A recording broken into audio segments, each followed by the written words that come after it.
Chapter 6.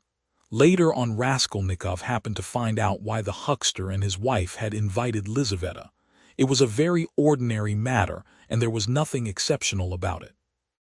A family who had come to the town and been reduced to poverty were selling their household goods and clothes, all women's things. As the things would have fetched little in the market, they were looking for a dealer. This was Lizaveta's business.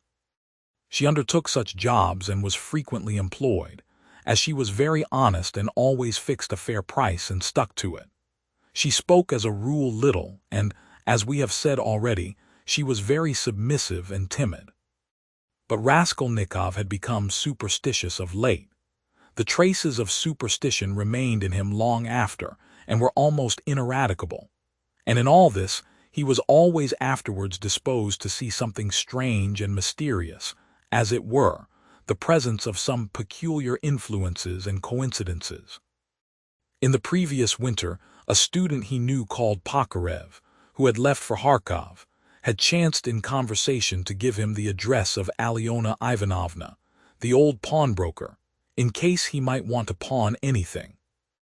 For a long while he did not go to her, for he had lessons and managed to get along somehow. 6 weeks ago he had remembered the address. He had 2 articles that could be pawned: his father's old silver watch and a little gold ring with 3 red stones, a present from his sister at parting. He decided to take the ring. When he found the old woman, he had felt an insurmountable repulsion for her at the first glance, though he knew nothing special about her. He got 2 rubles from her and went into a miserable little tavern on his way home. He asked for tea, sat down and sank into deep thought. A strange idea was pecking at his brain like a chicken in the egg, and very, very much absorbed him. Almost beside him at the next table there was sitting a student, whom he did not know and had never seen, and with him a young officer. They had played a game of billiards and began drinking tea. All at once he heard the student mention to the officer the pawnbroker Alyona Ivanovna and give him her address. This of itself seemed strange to Raskolnikov. He had just come from her, and here at once he heard her name. Of course it was a chance, but he could not shake off a very extraordinary impression, and here someone seemed to be speaking expressly for him. The student began telling his friend various details about Alyona Ivanovna. "She is first-rate," he said. "You can always get money from her. She is as rich as a Jew. She can give you 5,000 rubles at a time, and she is not above taking a pledge for a ruble. Lots of our fellows have had dealings with her. But she is an awful old harpy."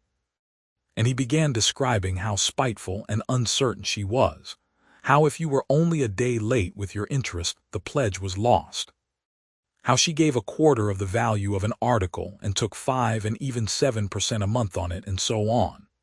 The student chattered on, saying that she had a sister Lizaveta, whom the wretched little creature was continually beating, and kept in complete bondage like a small child, though Lizaveta was at least 6 feet high. "There's a phenomenon for you," cried the student, and he laughed. They began talking about Lizaveta. The student spoke about her with a peculiar relish and was continually laughing, and the officer listened with great interest, and asked him to send Lizaveta to do some mending for him. Raskolnikov did not miss a word and learned everything about her. Lizaveta was younger than the old woman and was her half-sister, being the child of a different mother. She was 35. She worked day and night for her sister, and besides doing the cooking and the washing, she did sewing and worked as a charwoman and gave her sister all she earned. She did not dare to accept an order or job of any kind without her sister's permission. The old woman had already made her will, and Lizaveta knew of it, and by this will she would not get a farthing, nothing but the movables, chairs, and so on. All the money was left to a monastery in the province of N, that prayers might be said for her in perpetuity.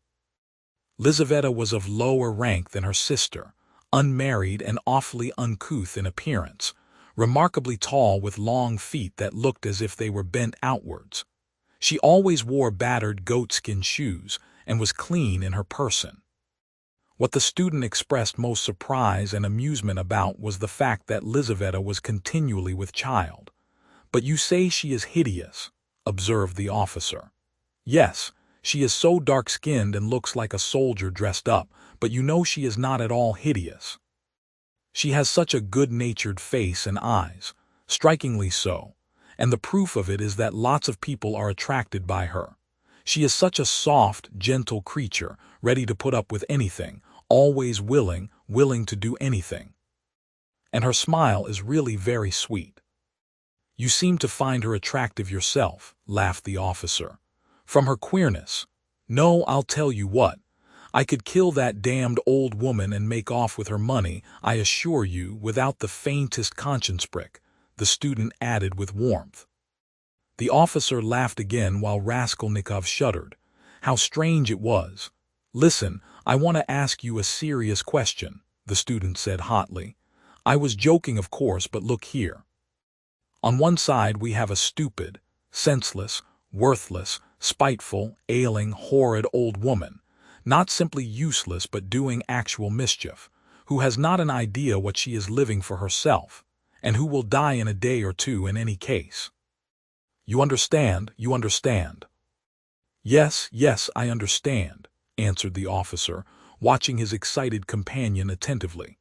"Well, listen then. On the other side, fresh young lives thrown away for want of help and by thousands on every side.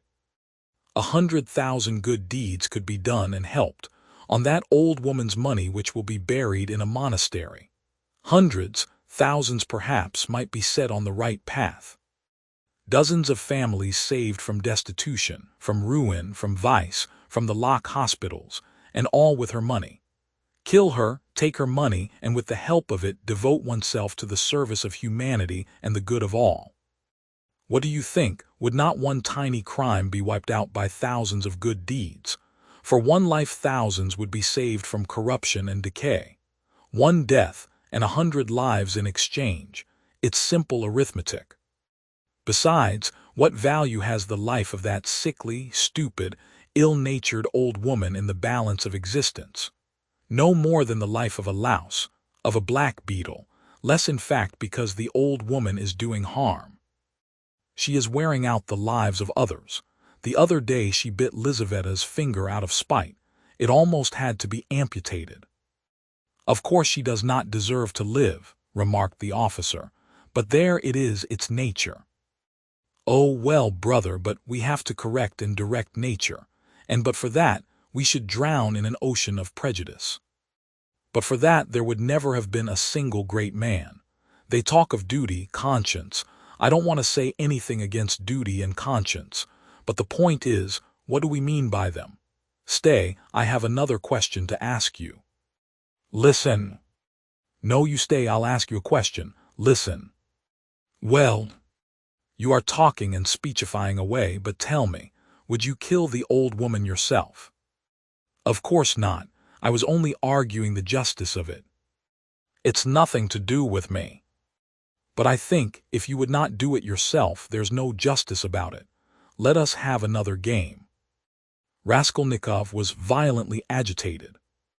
Of course, it was all ordinary youthful talk and thought, such as he had often heard before in different forms and on different themes. But why had he happened to hear such a discussion and such ideas at the very moment when his own brain was just conceiving? The very same ideas. And why, just at the moment when he had brought away the embryo of his idea from the old woman, had he dropped at once upon a conversation about her? This coincidence always seemed strange to him. This trivial talk in a tavern had an immense influence on him in his later action, as though there had really been in it something preordained, some guiding hint. On returning from the hay market he flung himself on the sofa and sat for a whole hour without stirring. Meanwhile it got dark. He had no candle, and indeed, it did not occur to him to light up. He could never recollect whether he had been thinking about anything at that time. At last he was conscious of his former fever and shivering, and he realized with relief that he could lie down on the sofa. Soon heavy, leaden sleep came over him, as it were crushing him. He slept an extraordinarily long time and without dreaming. Nastasia, coming into his room at 10 o'clock the next morning, had difficulty in rousing him. She brought him in tea and bread. The tea was again the second brew and again in her own teapot. "My goodness, how he sleeps!" she cried indignantly. "And he is always asleep." He got up with an effort. His head ached. He stood up, took a turn in his garret and sank back on the sofa again. "Going to sleep again?" cried Nastasia. "Are you ill, eh?" He made no reply. "Do you want some tea?" "Afterwards," he said with an effort, closing his eyes again and turning to the wall. Nastasia stood over him. "Perhaps he really is ill," she said, turned and went out. She came in again at 2 o'clock with soup. He was lying as before. The tea stood untouched. Nastasia felt positively offended and began wrathfully rousing him. "Why are you lying like a log?" she shouted, looking at him with repulsion. He got up and sat down again but said nothing and stared at the floor. "Are you ill or not?" asked Nastasia, and again received no answer. "You'd better go out and get a breath of air," she said after a pause. "Will you eat it or not?" "Afterwards," he said weakly, "you can go." And he motioned her out. She remained a little longer, looked at him with compassion and went out. A few minutes afterwards, he raised his eyes and looked for a long while at the tea and the soup. Then he took the bread, took up a spoon and began to eat. He ate a little, 3 or 4 spoonfuls, without appetite, as it were mechanically. His head ached less. After his meal he stretched himself on the sofa again, but now he could not sleep. He lay without stirring, with his face in the pillow. He was haunted by daydreams, and such strange daydreams. In one that kept recurring, he fancied that he was in Africa, in Egypt, in some sort of oasis. The caravan was resting. The camels were peacefully lying down. The palms stood all around in a complete circle. All the party were at dinner, but he was drinking water from a spring which flowed gurgling close by. And it was so cool. It was wonderful, wonderful, blue, cold water running among the party-colored stones, and over the clean sand which glistened here and there like gold. Suddenly he heard a clock strike. He started, roused himself, raised his head, looked out of the window, and seeing how late it was, suddenly jumped up wide awake as though someone had pulled him off the sofa. He crept on tiptoe to the door, stealthily opened it and began listening on the staircase. His heart beat terribly, but all was quiet on the stairs, as if everyone was asleep. It seemed to him strange and monstrous that he could have slept in such forgetfulness from the previous day and had done nothing, had prepared nothing yet. And meanwhile perhaps it had struck 6. And his drowsiness and stupefaction were followed by an extraordinary, feverish, as it were distracted haste. But the preparations to be made were few. He concentrated all his energies on thinking of everything and forgetting nothing. And his heart kept beating and thumping so that he could hardly breathe. First he had to make a noose and sew it into his overcoat, a work of a moment. He rummaged under his pillow and picked out amongst the linen stuffed away under it a worn-out, old, unwashed shirt. From its rags he tore a long strip, a couple of inches wide and about 16 inches long. He folded this strip in 2, took off his wide, strong summer overcoat of some stout cotton material, his only outer garment, and began sewing the 2 ends of the rag on the inside, under the left armhole. His hands shook as he sewed, but he did it successfully so that nothing showed outside when he put the coat on again. The needle and thread he had got ready long before, and they lay on his table in a piece of paper. As for the noose, it was a very ingenious device of his own. The noose was intended for the axe. It was impossible for him to carry the axe through the street in his hands, and if hidden under his coat, he would still have had to support it with his hand, which would have been noticeable. Now he had only to put the head of the axe in the noose, and it would hang quietly under his arm on the inside. Putting his hand in his coat pocket, he could hold the end of the handle all the way, so that it did not swing. And as the coat was very full, a regular sack in fact, It could not be seen from outside that he was holding something with the hand that was in the pocket.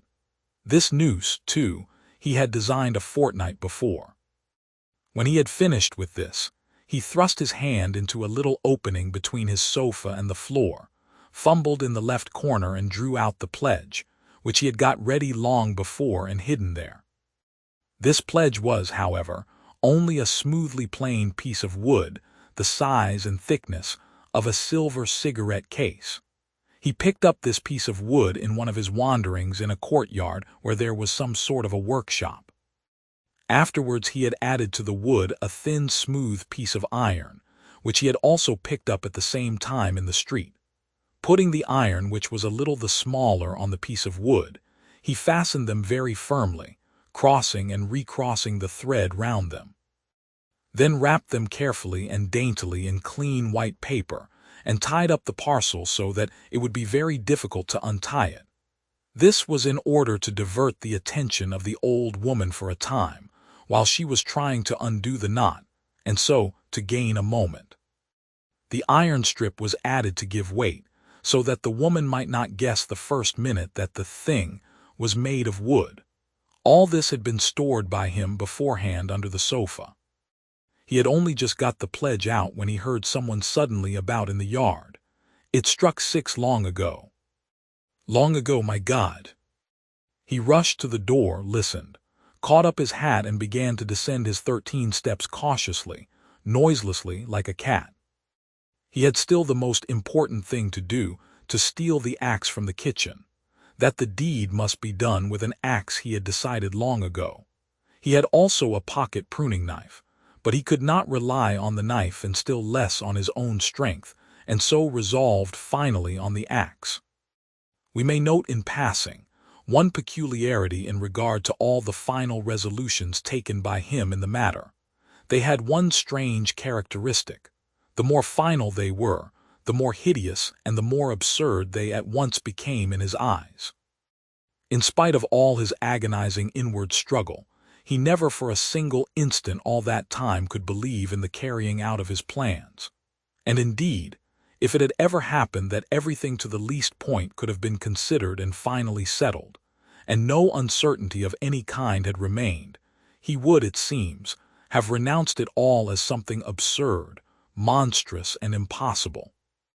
But a whole mass of unsettled points and uncertainties remained.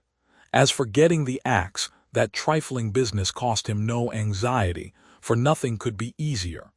Nastasia was continually out of the house, especially in the evenings. She would run into the neighbors or to a shop, and always left the door ajar. It was the one thing the landlady was always scolding her about. And so, when the time came, he would only have to go quietly into the kitchen and to take the axe, and an hour later, when everything was over, go in and put it back again. But these were doubtful points. Supposing he returned an hour later to put it back, and Nastasia had come back and was on the spot, he would of course have to go by and wait till she went out again. But supposing she were in the meantime to miss the axe, look for it, make an outcry, that would mean suspicion, or at least grounds for suspicion. But those were all trifles which he had not even begun to consider, and indeed he had no time. He was thinking of the chief point and put off trifling details until he could believe in it all, but that seemed utterly unattainable, so it seemed to himself at least. He could not imagine, for instance, that he would sometime leave off thinking, get up and simply go there. Even his late experiment, i.e., his visit with the object of a final survey of the place, was simply an attempt at an experiment, far from being the real thing, as though one should say, "Come, let us go and try it. Why dream about it?" And at once he had broken down and had run away cursing, in a frenzy with himself. Meanwhile it would seem, as regards the moral question, that his analysis was complete. His casuistry had become keen as a razor, and he could not find rational objections in himself. But in the last resort he simply ceased to believe in himself, and doggedly, slavishly sought arguments in all directions, fumbling for them, as though someone were forcing and drawing him to it.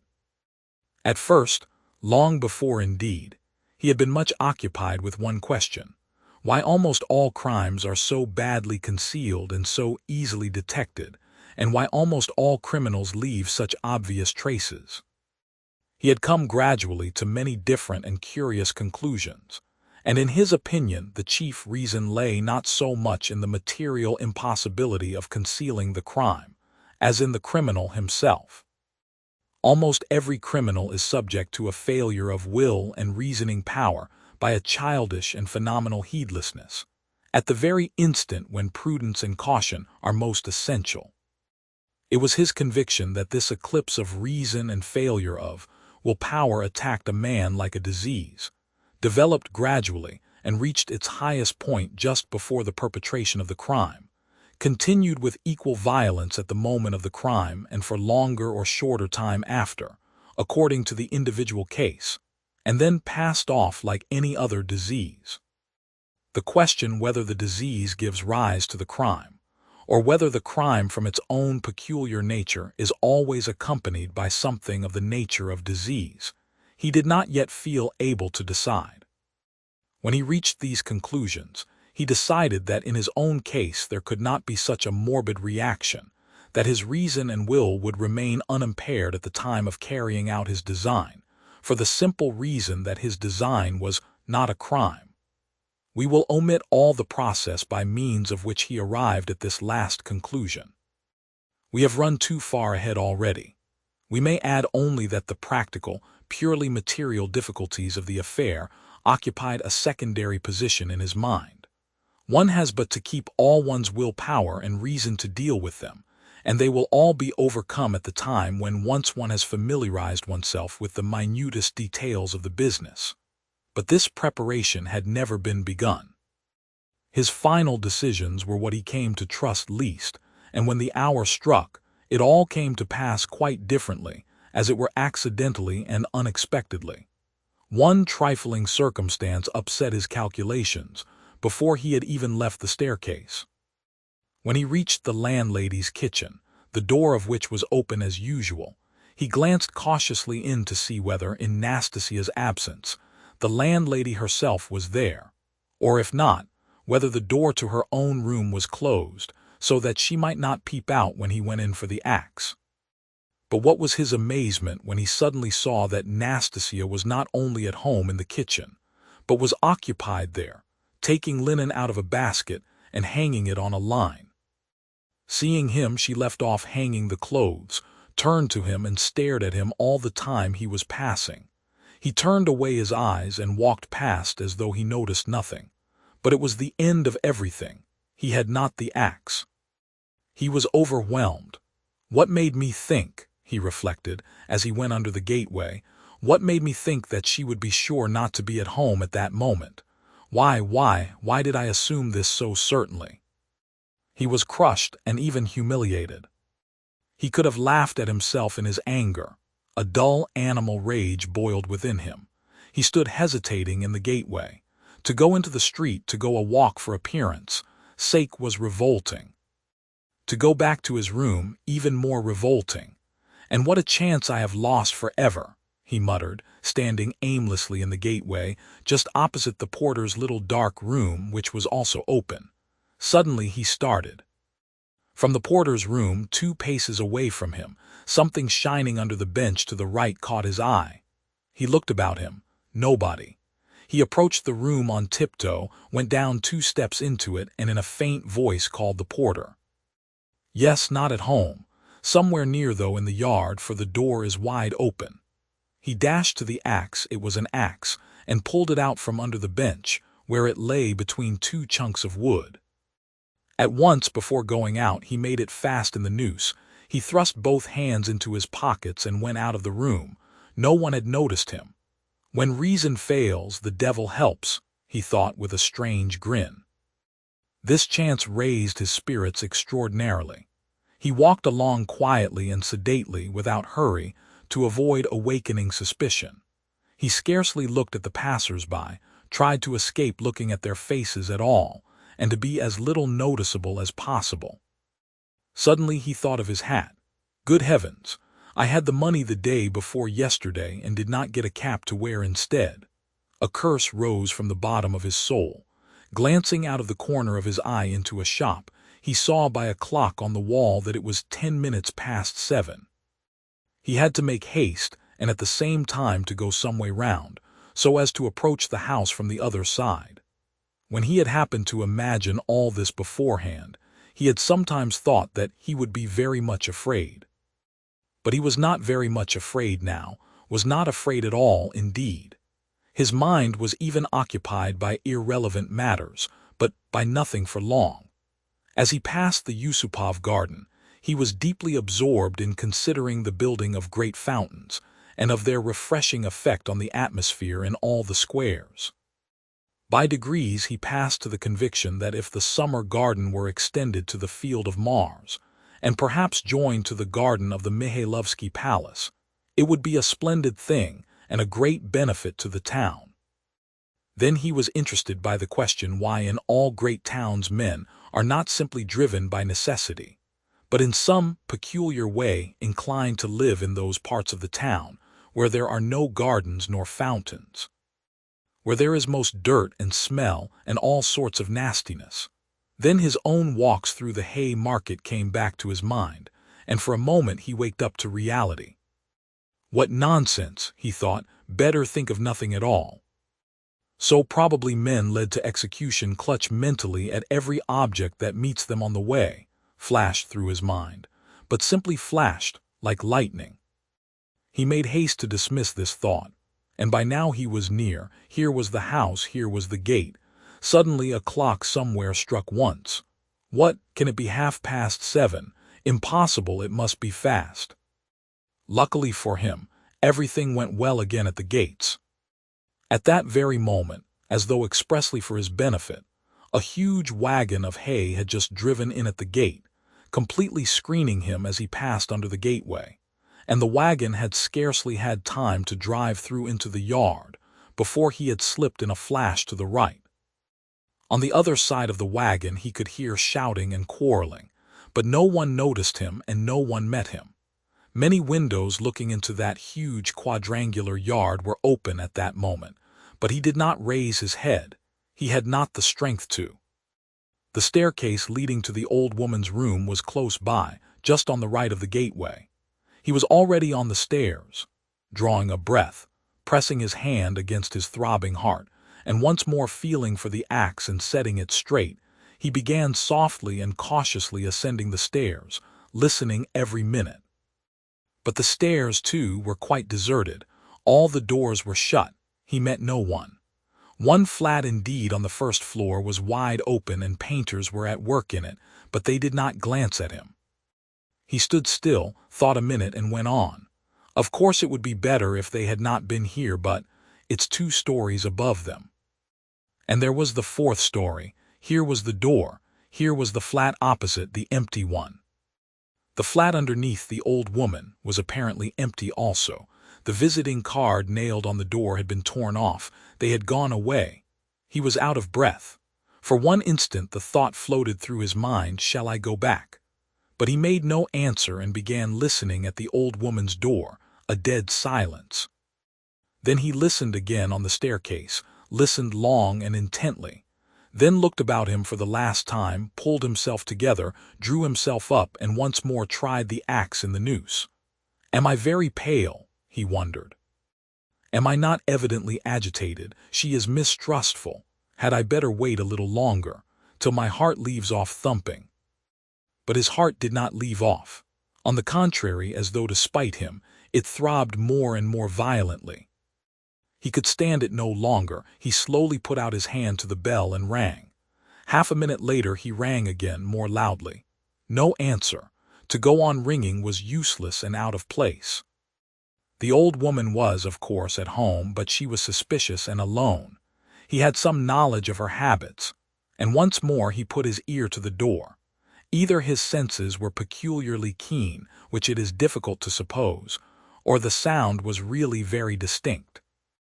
Anyway, he suddenly heard something like the cautious touch of a hand on the lock and the rustle of a skirt at the very door. Someone was standing stealthily close to the lock, and just as he was doing on the outside, was secretly listening within, and seemed to have her ear to the door. He moved a little on purpose and muttered something aloud that he might not have the appearance of hiding, then rang a third time, but quietly, soberly, and without impatience. Recalling it afterwards, that moment stood out in his mind vividly, distinctly, forever. He could not make out how he had had such cunning, for his mind was as it were clouded at moments, and he was almost unconscious of his body. An instant later he heard the latch unfastened.